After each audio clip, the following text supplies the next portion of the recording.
Alright, here we are back on the LS3 project for Grande 1. I'm going to go over some bits and pieces before we install the accessory drive. We do have some of the accessory drive laid out here, but let's start with the coolant temp sensor. Now I'm going to go over this because in the LS world, this is where most aftermarket coolant temp sensors go. Our Motec module actually handles the coolant temp now, and we no longer need to run a sensor. But we have for years and it works fine. So I'm going to show you how this works. This is cylinder number 8, passenger side rear. Take the spark plug wire off. Now there's normally a Torx headed or a Allen screw, 12 millimeter in here, and unfortunately the 12 millimeter sensors are not compatible with most of the aftermarket gauges, nor the Chrysler sensor, which is a 3/8 National pipe. Now this is the original Chrysler sensor. It's plastic, it's junk. So if you can afford $25, $30 brass sensor, throw this one away. This is the new Chrysler brass sensor that replaces the plastic sensor. They no longer service the plastic sensor because they had a high failure rate. The connector, depending on which brass sensor you get, you may get one with the same connector. It'll plug right in. Some of the earlier brass sensors had a different connector and you had to buy a pigtail for it. But it is a 3/8 pipe, which you need to drill this out to. Now my advice is drill it out to about a 9/16. Then if you have a tapered reamer for 3/8 pipe, go ahead and use it. Ream it right up to that shoulder. Makes it a little bit easier. If you don't have the reamer, you can get away without it. And then of course here's your 3/8 pipe tap. This is available at Home Depot, Lowe's, whatever. Drill and tap it so that the sensor goes in at least 4 or 5 threads. You don't want it at the very edge where only a couple of threads are engaged, and you don't want it to go down too far or it won't tighten properly.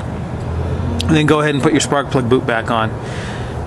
These are the tranny cooler lines we recommended. You'll notice that they fit pretty tight up against the engine and tranny. Now the way we do it, and if you purchased our kit, you will get this little bracket which has a nut in there. So simply you can place it in any of one of these 3 positions and then bring your tranny cooler lines up and bolt it on. Here you're going to put your 3/8 cooler lines, hoses going up to the trans cooler. We got the harmonic balancer on. Now this does have a trigger wheel on it, and we are not going to be using this much longer, but I am going to show you how this works in another video. This is a 3/16 thick wheel. We used to use 1/4 inch. A lot of guys use 1/8 inch. We lighten this wheel up quite a bit, and they work very well. Even in the high revving 500 horse LS3s, these get a really good strong tack signal. Here's our adjustable sensor.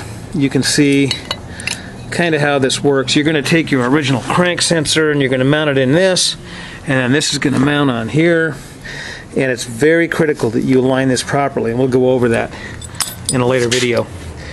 They've already got the air conditioning main plate on. We're going to talk about the alignment of that in another video.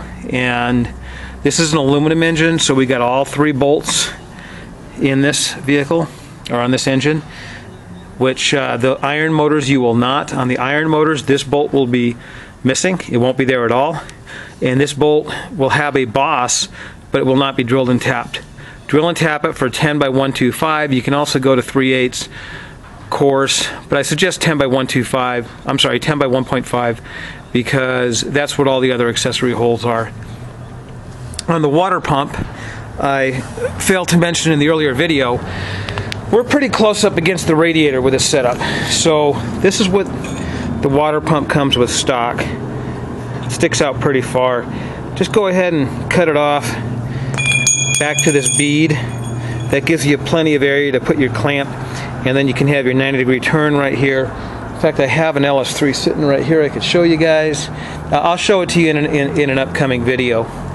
This steam port is going to stay right close up against the upper hose. You're going to tie wrap them together or clamp them together and run them up to the radiator tank.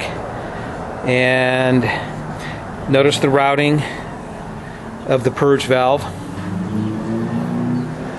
We've got the transmission on this. For you that don't know, these are a full circle bell housing. It's not like the old days where we had a lower inspection cover. So in order to tighten the torque converter, and please tighten the torque converter, I've had guys call me with tech questions saying they put it in gear and it won't move.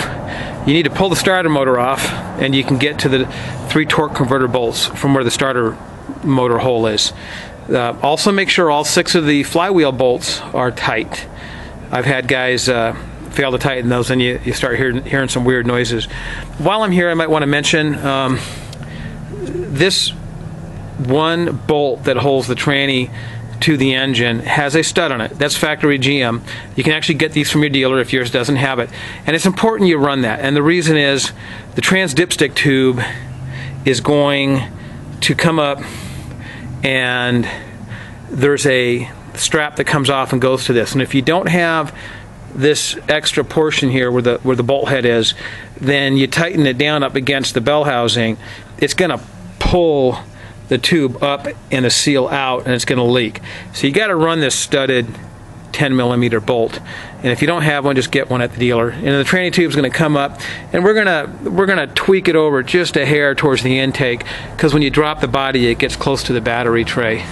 Try to run a good engine hook so that you're not damaging the intake or the fuel rails.